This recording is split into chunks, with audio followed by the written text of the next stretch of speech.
তো সরস্বতী পুজোর দিনে বন্ধুরা পুষ্পাঞ্জলি দেওয়ার পর আমি আর চন্দন ভাই গেছিলাম ঘুরতে। তো প্রথমে গেছিলাম বারঘাসিপুরে হাই স্কুল, বারঘাসিপুর হাই স্কুল, চন্দন ভাই স্কুল। তো বারঘাসিপুর হাই স্কুলে হচ্ছে যে অনেক দিন পর হচ্ছে যে ঢোকা, মানে অ্যাকচুয়ালি মানে পরের বছরই এসেছি, প্রতি বছর সরস্বতী পুজোর সময় আসি। তো ফটাফট এই যে ঢুকে গিয়ে যে হল রুমটা ছিল, ওই হল রুমটায় হচ্ছে যে পুজো হচ্ছিলো সরস্বতী মায়ের। তো দেখতে পাচ্ছ এটা হচ্ছে যে বারঘাসিপুর হাই স্কুলে সরস্বতী পুজো। তারপর ওখান থেকে আমরা চলে যাই পৌরপাট ভবন স্কুলে। পৌরপাট ভবন স্কুল আমার হচ্ছে যে চাইল্ডহুড স্কুল।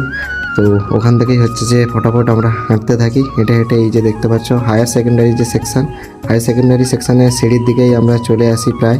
আর এখানে এসেই হচ্ছে যে আমার দুই স্টুডেন্ট প্রিয়া আর সুহাসিনীর সাথে দেখা হয়ে যায়। তো ওখান থেকে আমরা সিঁড়ি থেকে উপরে চলে আসি। উপরেই হচ্ছে যে পুষ্পাঞ্জলি চলছিল, দেখতে পাচ্ছ অনেক স্টুডেন্টের ভিড়, কারণ তখন সম্ভবত 11টা 11:30 বাজছিল, তাও পুষ্পাঞ্জলি চলছিল। দেখতে পাচ্ছ পুরোহিত মশাই সবার দিকে ফুল যাতে সবাই পায় সেটা দেখছে। আর এই হচ্ছে যে পৌরভবন স্কুলের হেডমাস্টার, প্রধান শিক্ষক মহাশয়। হ্যালো ফ্রেন্ডস, তো আমি এখন আছি হচ্ছে যে সবার প্রথমে তোমাদেরকে বলি যে সরস্বতী পুজো 2026-এর প্রীতি শুভেচ্ছা অভিনন্দন সবাই তোমাদেরকে, তোমাদের পরিবারের সবাইকে। আর পুজো সবাই আশা করি হচ্ছে যে ভালোভাবে কাটিয়েছ এই কারণেই বলছি, কারণ আমি হচ্ছে যে অ্যাকচুয়ালি ব্লগটা আমার পুজোর পরেই হয়তো যাবে।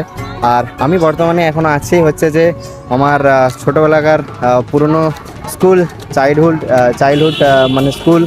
খুব ছোটোবেলা থেকে আমি এই স্কুলে পড়েছি। স্কুলটা হচ্ছে যে তোমরা আশা করি যারা স্কুলটা চেনো তারা বুঝতে পারবে প্লেগ্রাউন্ডটা দেখেই। আর এই যে পেছনের স্কুলের আছে, আর এইটা হচ্ছে যে সামনে প্রাইমারি সেকশন, যে বাস আছে দেখতে পাচ্ছ, আর এটা হায়ার সেকেন্ডারি সেকশন। তো জাস্ট পুরনো স্কুলে এসেছিলাম সরস্বতী পুজোর দিন উপলক্ষে নিজের হচ্ছে যে স্মৃতিগুলোকে জাস্ট একটু মেমোরাইজ করার জন্য। আরও এক স্কুলে যাচ্ছি যেখানেও আমার অনেক স্মৃতি, অনেক মায়া, অনেক কিছুই জড়িয়ে আছে। সেটা হচ্ছে যে রানীচক, মানে হলদিয়া গভর্নমেন্ট স্পন্সর বিবেকানন্দ বিদ্যাভবন। তো ওখানে যাবো আমাদের এখন পরের নেক্সট ডেস্টিনেশন। আর আমার সাথে আছে চন্দন ভাইকে আমার অনেক ভিডিও ব্লগে হচ্ছে তোমরা দেখেছো হয়তো। তো যাই হোক, চলো যাওয়া যাক। আর হচ্ছে যে আরও একবার সবাইকে সরস্বতী পুজোর প্রীতি শুভেচ্ছা অভিনন্দন। তো এই মিনি ব্লগটা এইটুকু ছিল। সবাই লাইক, কমেন্ট, শেয়ার, সাবস্ক্রাইব আর ফলো করে তোমাদের সাপোর্ট আর ভালোবাসাটা দেখিও। আর কমেন্টে সবাই কোন স্কুলে পড়ে সেটাই জানিয়ে যাও। দেখা হচ্ছে পরের মিনি ব্লগে। হর হর মহাদেব, রাধে রাধে।